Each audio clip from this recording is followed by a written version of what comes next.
Is CapCut glitching for you? Is the app slowing down just when you need it the most? Don't worry, the solution is simple and it's called clearing the cache.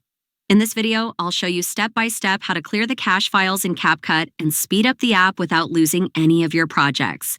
If you want your video editing to run smoothly again, stay tuned until the end.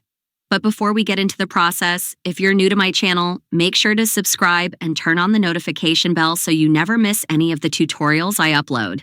So, the first thing you need to do is find the CapCut app on your home screen and open it. Once you're inside, the next thing to do is tap on the Me icon located at the bottom right corner of the screen. Right after that, on this page, tap the little gear icon in the top right corner of the screen to access the settings. Once you're in the settings, you'll see a bunch of options.